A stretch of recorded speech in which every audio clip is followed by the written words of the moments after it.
Well, hello, welcome. Welcome Hey, to Perfectly Twisted with Dave Palais and Nicole Eggert, myself. Thanks for joining us. How you doing, Dave? I'm doing good. I was looking at you in the square, and I'm sure I'm going to say what everyone else is thinking too. Your hair seems like it's growing at a rapid rate. Like what do you take like vitamins or anything to make your hair grow faster? I don't take anything specifically for my hair. I was doing collagen for a while, but then it's sort of controversial with cancer. So I'm not, but I think that it looks like it's growing at a rapid rate because it's so short that any kind of movement looks like a lot. But my hair, I mean, generally my hair and my nails do grow fast. So there's all of There you go. that. That's amazing. Yeah. Yeah, it's so funny. That's So I had a amazing. good morning. My daughter got student of the month at school. Nice. And so there was a little award ceremony this morning and oh, when they started talking about her and all the great things about her, I get all choked up. It's oh my god.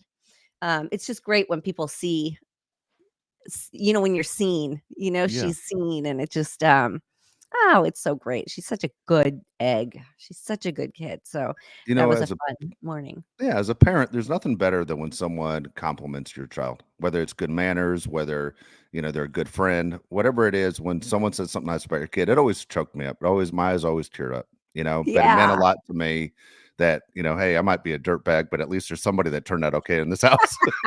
I know. I know, and the irony is they thanked me at the end, and I was like, "Yeah, I don't know. I wanna reconsider that part, but, I digress." Congratulations to her. That's awesome. Yes, they just had such amazing things to say about her, so that was very cool.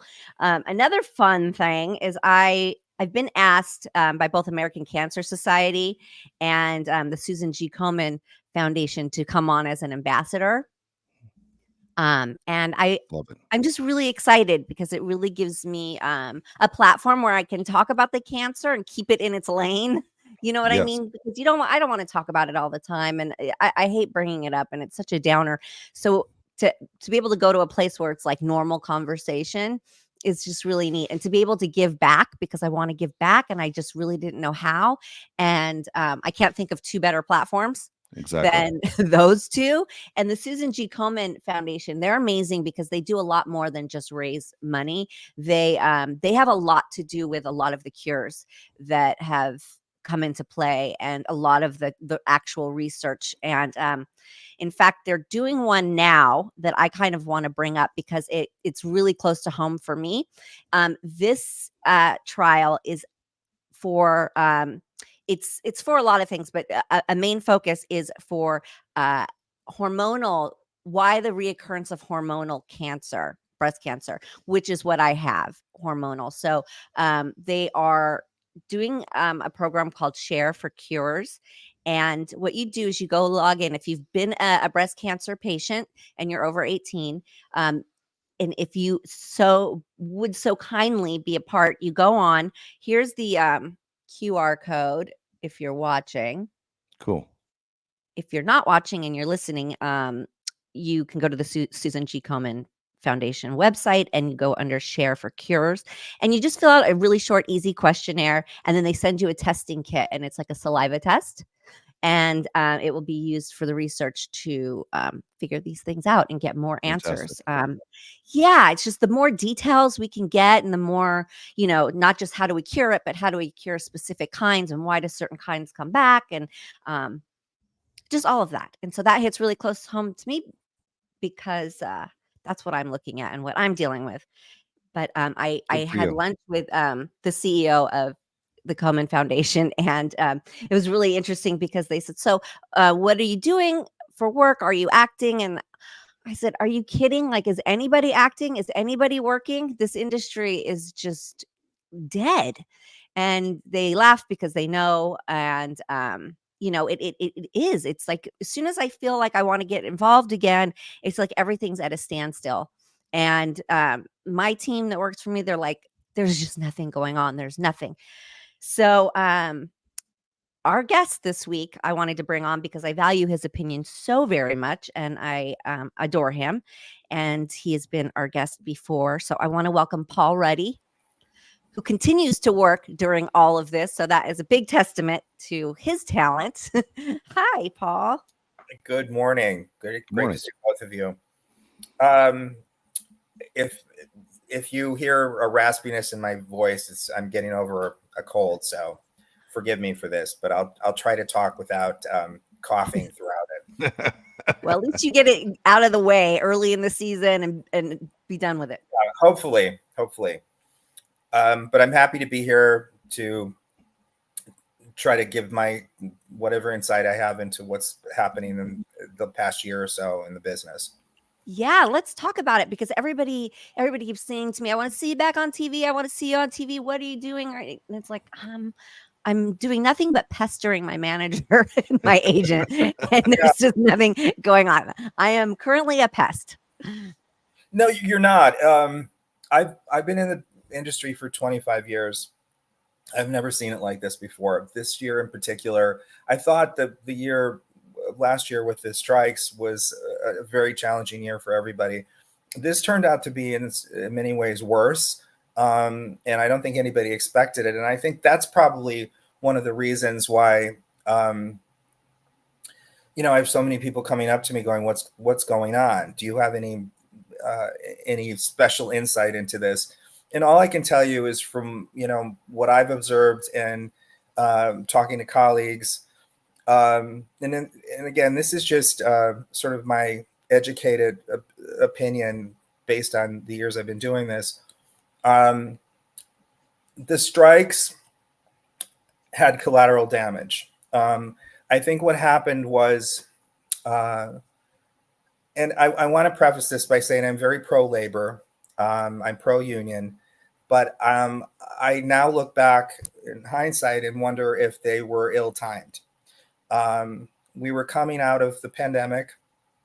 We were coming out of a very huge transition in the business where everything was going international. A lot of stuff was going non-union, and people were jumping on board the streaming bandwagon, I think, too fast. I think what would have taken a decade took 2 years.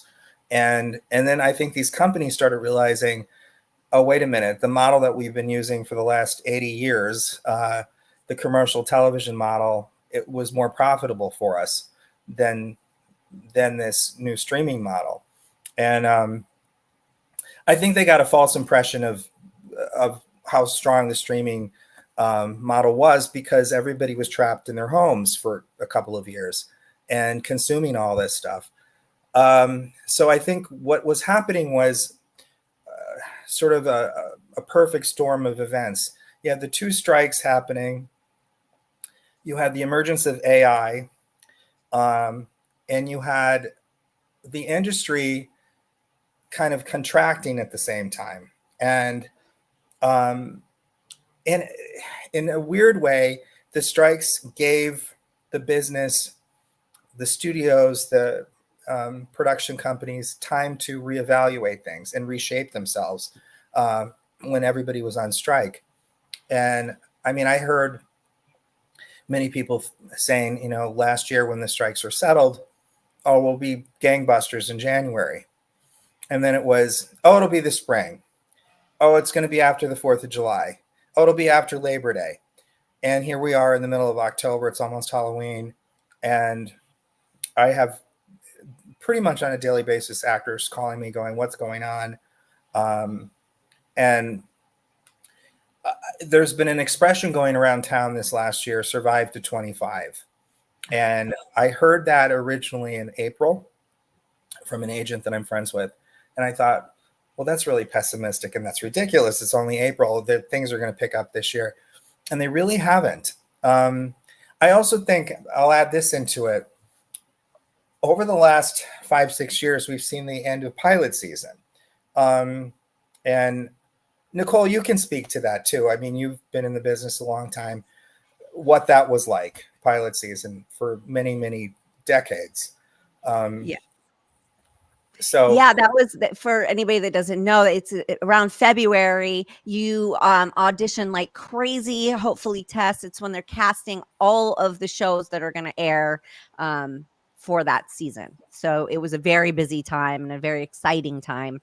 And you kind of put everything on hold for pilot season. So, and it wasn't an exaggeration to say that there might have been 90 to 100 pilots casting and shooting in the window between February and April. In years past, it was a feeding frenzy. And myself, who focuses mostly on film, it was a terrible time for me and for other people that cast film, because you couldn't get anybody to commit. Everybody thought they were going to land a pilot, so no one wanted to commit to anything else and take them away from it. And what we saw in the last couple of years was this dwindling down from 90 in one pilot season down to, I think last year there was 14, and I don't know what it was this year, but it was a very small number of shows. And it's because of the whole streaming thing we're talking about, where everything is year round. So we don't have really the traditional September to April television season anymore.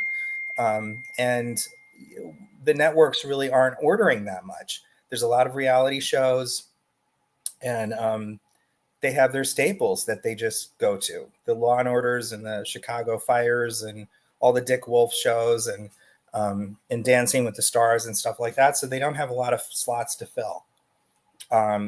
So I don't know if all of that made sense, and I think we could maybe get into it in more depth, piece by piece. Because I think people like in the public are confused because they see new shows coming out or they see shows continuing on, and they don't really understand that we're like at a dead standstill.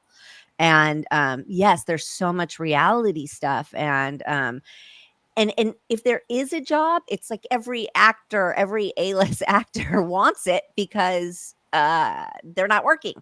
So it's a really tough time, and it's like it's sad and it's scary. And I think that with AI, everybody's readjusting to figure out how that fits in, and everybody's scared for their jobs. And I mean, that's across the board, right? In every industry, people are afraid for their jobs because of AI, because it is, so powerful. But yeah, it's sad. And it's it makes you think like, what am I used to be, okay, I can go audition and I'm gonna land something, but Yeah. I think maybe 2 auditions in 2 years I've had. And that's not uncommon. You're in the majority there. I mean, it's been very odd, and for casting as well. I mean, I saw, a large part of my work were Lifetime movies, Hallmark movies. A lot of them now are shooting in Canada, where they're doing them non-union, and they're shooting them out of state. They're shooting them in Ohio. They're shooting them in Oklahoma, Lexington, Kentucky, Louisville, Kentucky, Atlanta, and very little here. And there was a glut of these things made during the pandemic, and they make their money on a lot of these, selling them overseas to foreign buyers. And they had a lot of them just sitting on the shelf, so they didn't need to order any more rom-coms or thrillers. So that slowed down too. Plus, the viewership is not what it was. If you look at cable, people are cutting the cord. They're going to streaming. When my 75-year-old aunt is using YouTube TV and not doing cable, that says a lot. And she's watching. I have another aunt who's 86, who is addicted to Korean dramas on Netflix. That's all she watches on there. And she's definitely not what you would think would be the demographic for that. But it's exciting in a lot of ways, because Netflix in particular has sort of opened up the world to people, and it's a whole different model. And I think you touched on something too about, or it registered with me years ago, and you can attest to this. If you were a movie actor, you were not doing television. And there was a definite line between the two. You weren't Yeah. seeing. Now you're seeing Meryl Streep on Only Murders in the Building, and you're seeing. That's just one example. There's no delineation between the two. These companies are making huge deals with these actors. It's great visibility for them. I just wonder, though, because everything is so fragmented, how you establish longevity. You could be on a hit now, and half the country doesn't know about it. Right. I'm on this hit show on Peacock. Whereas back in the day, if you were on a hit show on, say, CBS, 30 million people were watching you. Right. It's very, very different. I've said a number of times to friends that this feels like the biggest change since the advent of television. Just everything happening so rapidly. And I'm also an optimistic person, and I think when one door closes, not to be cliche, when one door closes, another opens, and I think this is going to open up other avenues for us.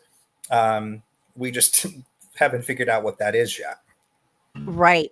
It was funny because I was watching this guy on a reel the other day, and he was saying about how there's so many streaming services, and he has subscriptions to so many, and then that now they're starting to package them, and he's like, yeah, we had that, we were there, that was called cable. Yeah. That, like, are we going to go back to that? Like, at what point do we consolidate? Because it is a little crazy. It's crazy. Like, Shrinking is coming back on Apple Plus, but I canceled my Apple Plus because there was nothing else on there I was watching, and now I'm like, okay, well, am I gonna get it again? I'll wait till all of them have aired, and then I'll get the subscription, and then I'll binge it, and then I'll cancel again. And it just seems like, are we really going to continue like that? Because it's a little crazy. It's sort of, and like you said, you if you're a Netflix watcher, you really only know what's on Netflix. You're not paying attention to Hulu. Right. You know, you can only have so many of these things, and the prices of them have gone up. yeah. So if you have 4 or 5 of these apps, and I use YouTube TV too, you're paying the equivalent of what you paid if you had satellite or cable. I mean, it's turned out to be the same. Absolutely. And the thing is I think the pandemic had people like Nicole Kidman doing these like movies for streaming. Like, if you guys have seen The Perfect Couple, like, what a masterpiece, because nobody was going to the theaters. And I think that sort of continued, right? Like, the theater, not so much. I'm going to probably stay home because there's great projects on my TV. So it's like, at what point do we, get it all back together? Like, our documentary sort of struggled with that too, because I feel like we were the last documentary ABC Disney really sort of purchased before they were like, okay, unless you're Ron Howard, we're not interested. And I think we really lucked out there, but selling to them had its plus and its minuses, because the documentary really didn't get to its major markets. Disney Plus and Hulu isn't everywhere. So a lot of places where Baywatch was huge, they can't watch the documentary. And, when we did all the press, it was all ABC oriented press. So unless you watch ABC and unless you subscribe to Hulu, you really didn't hear about the documentary. So it's just this like, wah. Yeah. And you make a good point about the theaters, movie theaters. I think we got used to watching things at home, and I mean, nearly everybody I know has a big screen television now. They're very inexpensive, and a lot of times when I see something coming out, I'll go, it'll be on in a month, and I can wait it out and just watch it on my couch, and not have people bothering me and talking, and and spending all that money, especially if you live here. It's exorbitant to go to the movie. Oh, it's crazy. It's crazy. And then my kid asks for like popcorn and candy, and I'm cringing, going, oh my God. Yeah.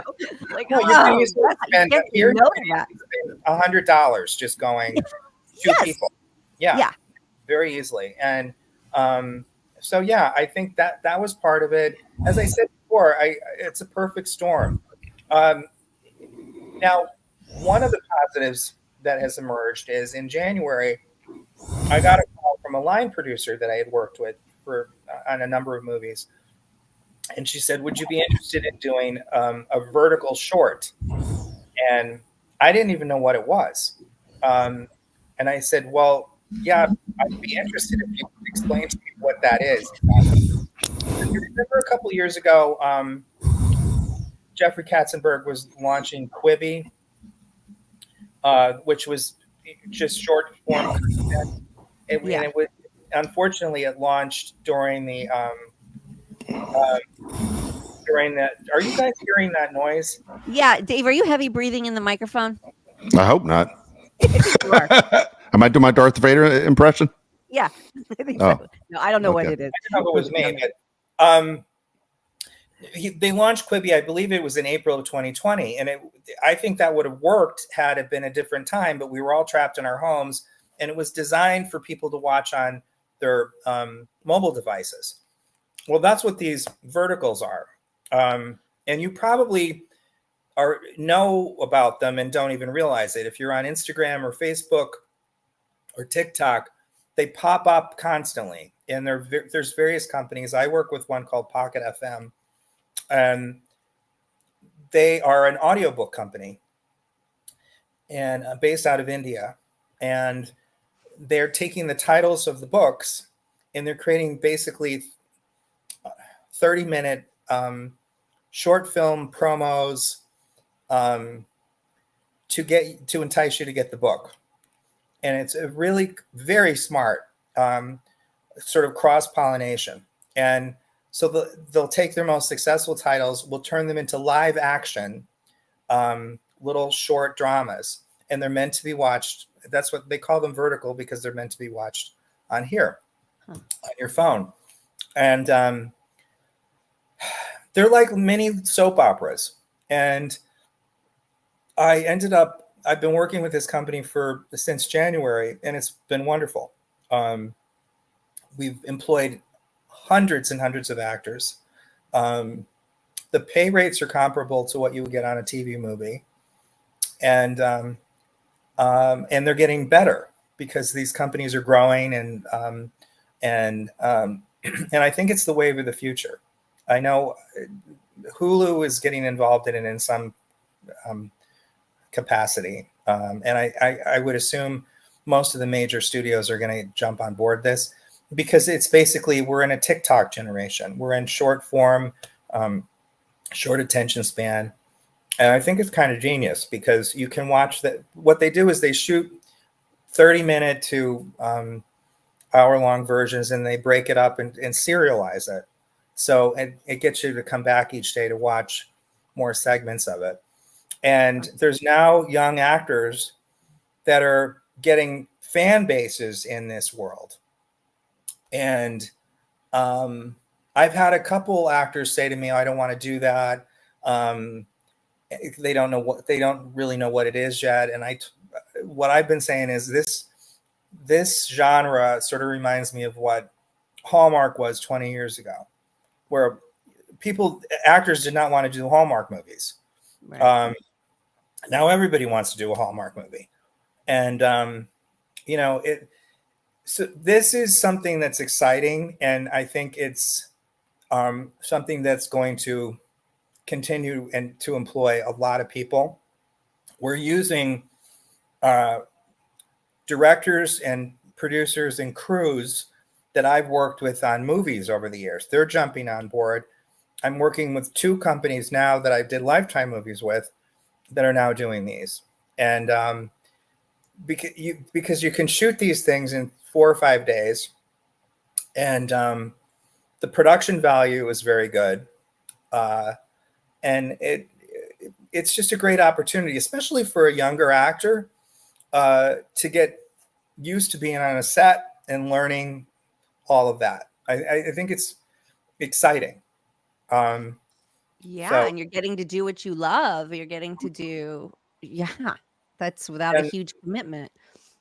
And my understanding was in June, between all the different companies doing this, there were 30 of these shooting in June. So wow, been what's been driving things this year. And I've talked to agents as well, and they said, yeah, that's what we're seeing this all the time, these verticals. So now you'll know what that is. Now I know. I Yeah. learn something every day. That's amazing. And it makes sense. It really does, because you're right. Everybody just has this little short attention span. But that's why they should bring back sitcoms, the 4 camera shows exactly for that reason. That Yeah. quick pace. Yeah, there was nothing like that. That was Of all the things, that's what I miss the most, because that's what I grew up on. And it was more than even going to theater or um, uh, any other facet of the industry that drew me in. When I was a kid, it was just the multicam live audience sitcom. That dominated in the 70s and 80s. And I think a lot of people in the business think, oh, it's old hat. We're going to do single cam. And there's something, I feel like you get to know the characters better. It feels like there's more of a connection. There's more of an energy. And the thing is, I think that shows like ran it to the ground, though, because they kept doing it take after take and wanting perfection instead of letting it be what it was, which was like watching a live show. That was what was exciting about it. It was like a live show. You don't go to Broadway and they go, wait, we're going to do that scene again. And I think that that's sort of what productions did. And so then it didn't make sense anymore, because when we used to do Charles in Charge and Who's the Boss and all that, we would just do the show. And if there were pickups, we would do it later. But then as my oldest was a fan of some of these shows, I took her to 1 or 2 screenings and I said, oh my God, never again. I will never go sit through one of those again. It was like a 4-hour thing, and they kept doing it over and over, and then they'd rewrite it and do it again, and it was like, oh, the audience is dead, the audience is asleep, the actors have lost that flow because you're stopping and starting, and it was lackluster. It just wasn't the same. Well, when you hear people like Carol Burnett, who had an hour-long show, they would tape it, and she said we were done and early enough that they all went out to dinner afterwards. Now, as you said, I sat in on a taping a couple of years ago of a sitcom, and it was a 5-hour experience. And I mean, you're just dying to get out of there. That said, I wish we could see more of it. I think a lot of the younger writers out there grew up on The Office and Parks and Rec and things like that, and that's all they know. And I wish all it'll take is one that's a major hit, and then it'll jump back on the bandwagon. Because it's very similar to what people are editing together on TikTok and Instagram and all that. It has that very similar vibe and feel and energy. Yeah. I'm often asked too about, do I need to have a social media presence from actors? My general answer is, if you want a lot of followers, become a great actor, and you'll get a lot of followers that way. It generally doesn't work the opposite way. That said, I think you need to be on there just as a way of self-promotion. You can market yourself really effectively online and reach a lot of people. If you look at my Instagram, it's generally what I'm working on or what's coming up, and a few personal things, but you never see politics, you never see religion. I'm a very political person, but you wouldn't know what my political stance on anything is. And I try to tell actors that, like, if you want to have a private account sharing with your friends, that's probably the best way to go, especially in this day and age where we're so divisive, and you can lose opportunities. You're going to lose, no matter what your stance is on something, you're going to lose half your audience. And it's amazing to me, whenever I've ventured into that, I could put online today, it's a beautiful day out, beautiful sunny day, and somebody will say, oh, it's too hot. And I don't like the sun. I like it when it rains. So you can't get anybody to agree on anything today. So no, you're right. I think that kind of goes across the board too. Don't you guys think of every person who wants to be employed anywhere. You know, Yes. yeah, keep that stuff private.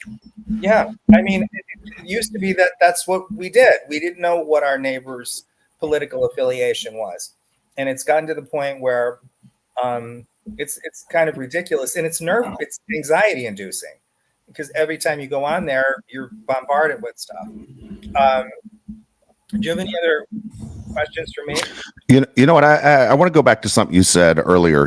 When you were talking about the streaming, because I don't know what the network's goal is. Maybe you can help me out as someone as a viewer. I've always just been a big fan of TV. I'm not an actor like Nicole, but I love my favorite shows, and I want to be able to find my favorite shows. I'm one of those people that pays for a ton. You know, I pay for all the subscriptions, and I have the satellite dish, and I mean my bill's like $500 a month at this point. I mean it's insane. But at the same time, there are shows I like when you look at the fall coming up and go, well, where are my shows? One of my favorites is I'm a big Law and Order guy. I like Law and Order SVU, the organized crime division one, and the other ones are on regular NBC. That one's going to be on Peacock this year, and so and I thought, did the show get canceled? I thought it was doing great, and then I found it just last week that it's going to be on Peacock, and then Monday Night Football. So if you look at the top 5 shows of television every year, they're always NFL games, usually Sunday Night Football or the Super Bowl. And then coming up this Monday, the Los Angeles Chargers, big media market, playing the Arizona Cardinals. That game is going to be on ESPN Plus. It won't be on regular television. Yeah. So what is the goal of the networks? Are they trying to expand their divisions, or they want to bring people back? What is their ultimate goal for the networks to say we want the individual platform, or we want people to be able to come here, or they just say we're just going to offer both? I think what Nicole sort of touched on this a few minutes ago. I think we're slowly, and I think that's what this year has been, sort of a transitional year. I think we're slowly reverting back, turning these streamers into almost what we were dealing with the networks, where a lot of them now are going to have commercials. They'll have different tiers of if you want a commercial free, you pay this much. If you want commercials, you pay this. This is a good example. Tubi. I've done a number of movies for Tubi. Tubi is incredibly successful, and its demographic is young people. They have commercials, but one of the appeals is that they have a massive library that you can find all kinds of stuff on there, but also it's free. You're not paying for it, and you can watch something, and you can be playing a video game and watching it. It's an old movie or what have you. So they found that they have a really large young audience because they're getting free content, and they're not minding the commercials. I mean, we all got used to watching commercial television. It didn't drive anybody crazy. I happen to be a fan of commercials. My friend John and I were watching something, and he does all the non-commercials. And I said, I like the commercials. And he's like, there's a pause button. He's like, why do you like the commercials? And I was like, because I jump up and I do things, and then I get back. He's like, there's a pause button. But the thing is I won't pause it. I'll just keep going. If the show keeps going, I'll just sit there. But the commercials give me an opportunity to and it's funny because I'll say to my youngest, have you seen that commercial? And she's like, nope, no idea what I'm talking about, because she doesn't watch anything with commercials, so I love commercials. I think I love them. I don't know. Well, I think what we're going to see, and we're already seeing it, where Disney Plus, Hulu's on there, ESPN is on there, National Geographic, they're all kind of merging together. And I think we'll see in the next few years, fewer and fewer of these individual streamers. They're going to merge or evolve.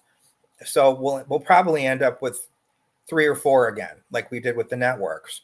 And every indication I'm getting from people that are producers that I know, directors, and people that are network executives, they feel like they're starting to see the light at the end of the tunnel, that things are going to pick up. I mean, I started working on a movie a couple of weeks ago. It was the first film I've done, since March. I did one in January, one in February, one in March, and then nothing the rest of the year. And so the verticals were keeping me going. But this movie has started up. I got a call about another movie that they want to start next year. So those are good signs. It's pointing in the right direction. I think now that you probably follow Deadline and Hollywood Reporter, nearly every week you'd see layoffs at Disney or Paramount, and I think once the dust settles on all this, things are going to start ramping up again. So we have to create content, so. Yeah, there has to be content, and they're doing great content. It's not that they aren't. I swear there could be a market for a TV guide again. You could bring back a TV guide, like a digital one, so Yeah. that you can figure out where your shows are. Because I have to Google. I sit there and I Google where can I watch blah blah blah blah. Because there's so many options. Or you see it somewhere, you can't remember which streamer you were on when you saw it. And You're 100% right. You miss a lot of stuff. There's no way to keep track of all of it. Another positive that has happened because of the pandemic are self-tapes. And I know they get knocked a lot by actors, but it has afforded people the opportunity. You don't have to live in LA or New York now. You can move just about anywhere and be in the mix. I use this as an example. There's an actor that was living in Florida, taped, did a self-tape for General Hospital, and booked it in the height of the pandemic in 2021. And he got on that show, wins an Emmy the next year. Huh.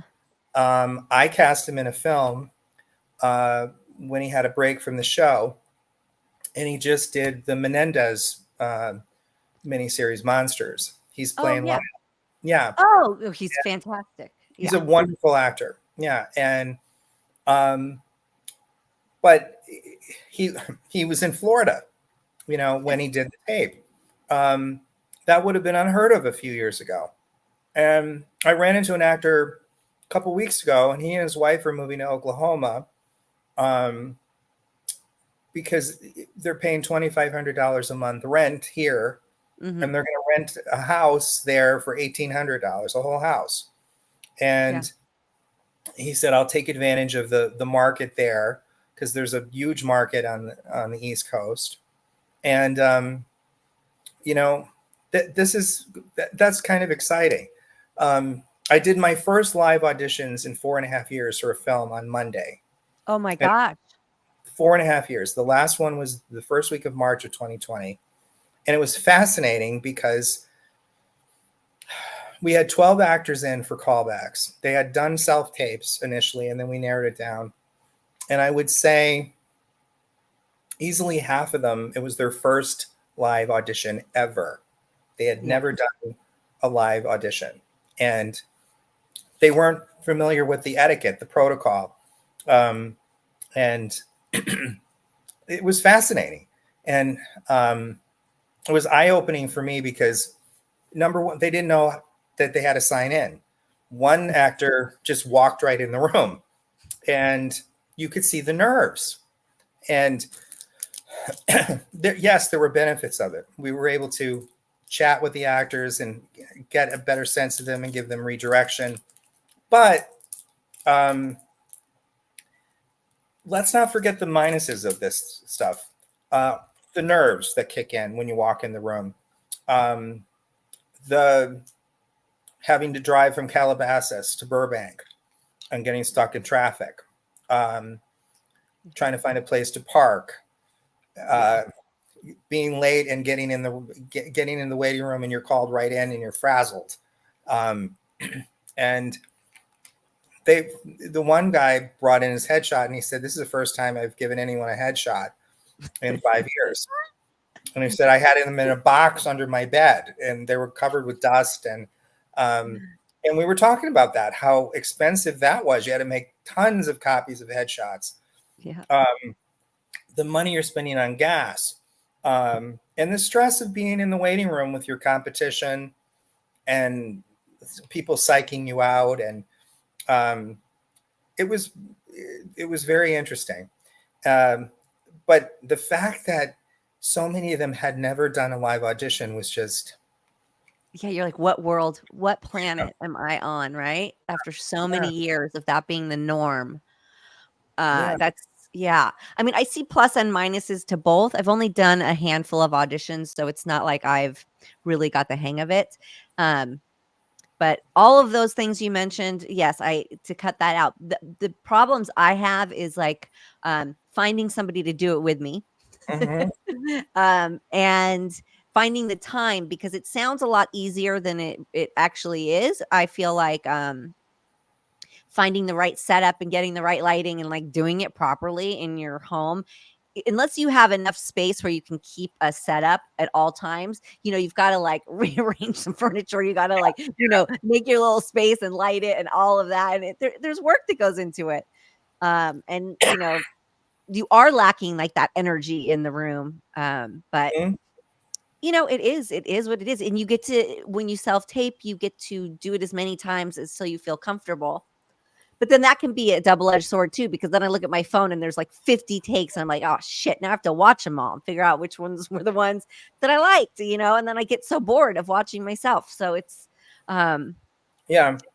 Well, when we switched primarily over to this in 2020 to self-taping out of necessity because of the pandemic, and it stuck because everyone realized it was so efficient, we were bombarded with complaints from actors.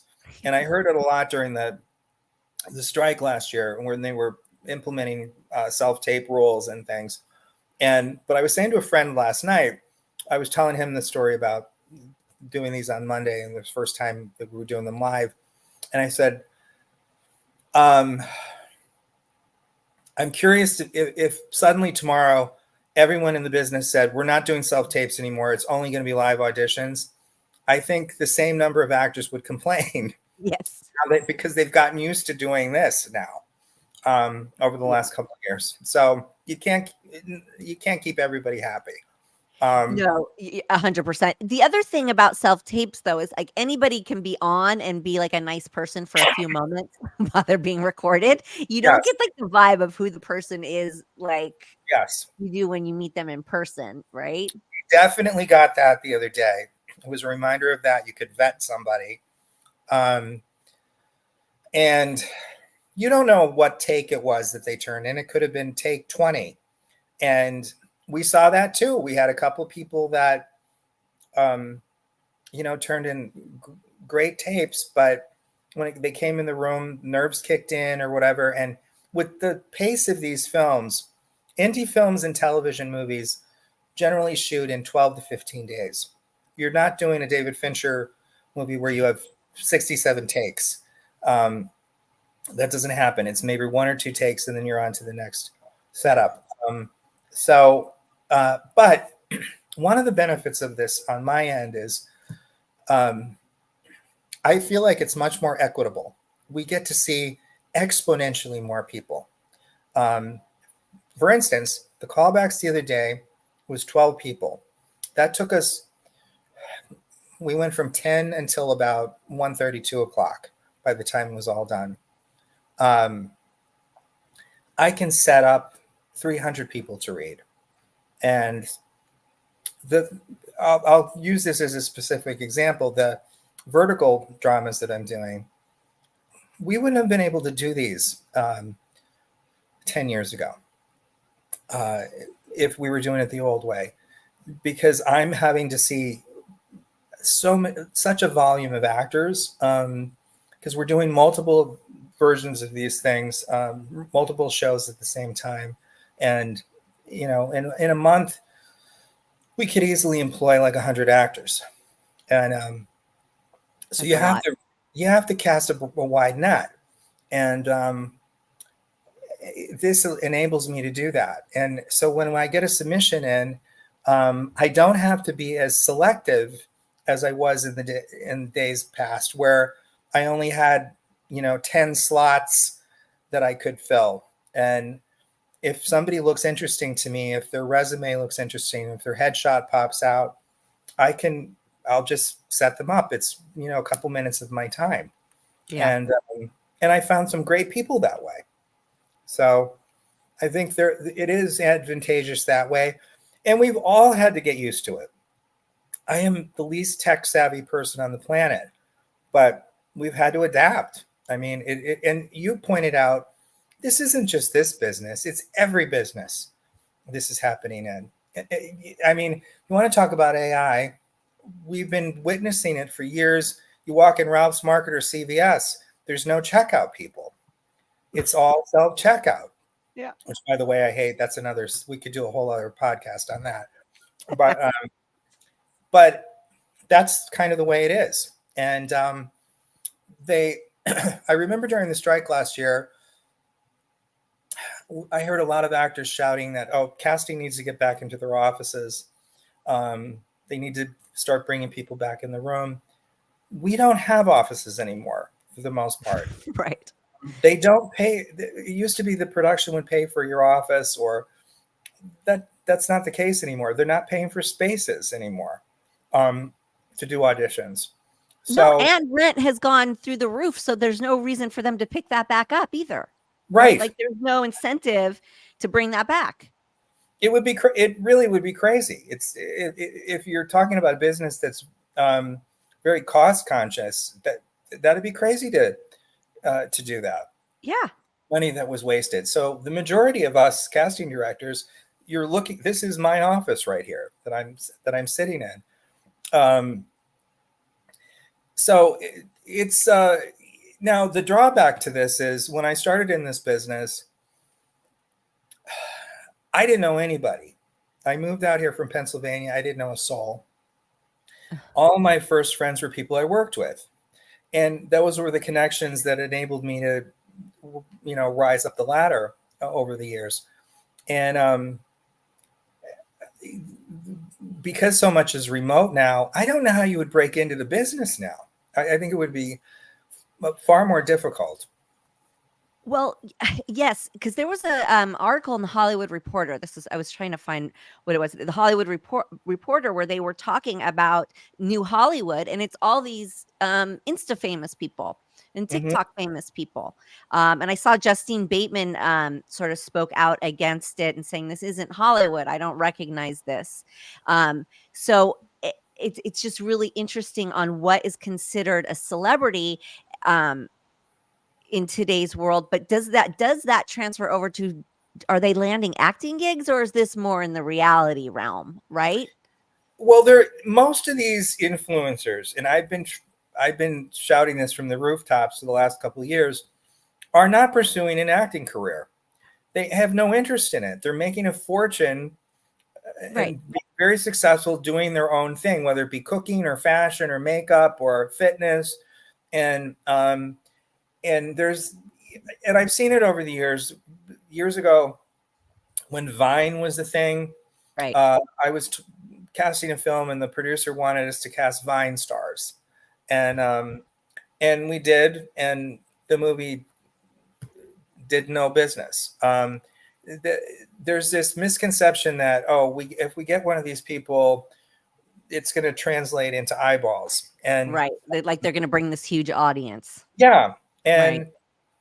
That is not necessarily true. And they have their own niche audience that isn't going to follow them to something else necessarily. But it's fascinating because I think all three of us could say this. We grew up on network television. There were certain shows on certain nights of the week that you watched. There was a communal experience to it. You go to school the next day or talk to your friends the next day and everybody had seen that show and you could talk about it. That's not the case anymore. And if you talk to anybody with kids, they're watching TikTok, they're watching YouTube. I talk to my friends that have children and none of them are watching regular series. No, mine isn't. Mine could care less if the TV was on or not.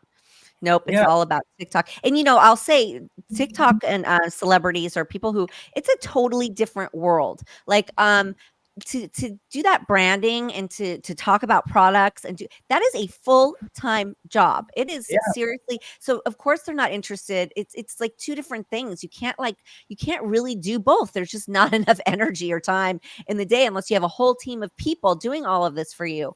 So it's like, unless you're that 1% of like really huge Bravo celebrity, you're not doing all of it because it's just too much. It's two entirely different industries.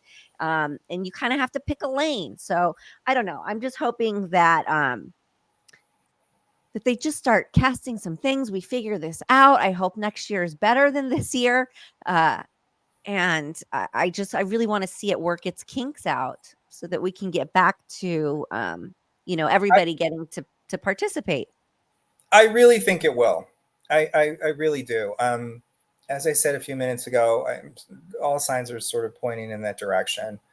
And, I think I look at the last year or so as sort of a transitional year. And, and we also had the 2 strikes last year. Then the Teamsters were threatening to strike for part of this year. So nobody wanted to start anything up. I think the video game actors are on strike still. Yeah, they are. So we're dealing with a lot of, and again, this has been across the country. We had the United Auto Workers striking last summer. It's just been sort of a wave of this the last couple of years, and let's not forget we had a once in 100-year pandemic that turned everything on its head. So, so I think if you've been able to survive the last couple of years, just hang in there. It's going to get better, and as I said, these verticals for me, it's just a new avenue. I'm going to look out for those. I'm going to definitely check those out because those seem fun. I'm into that. My attention span is right along there too with the shortness. Swipe. Well, I was listening to a podcast a couple months ago, and they were analyzing the strikes, and the guy made an interesting point.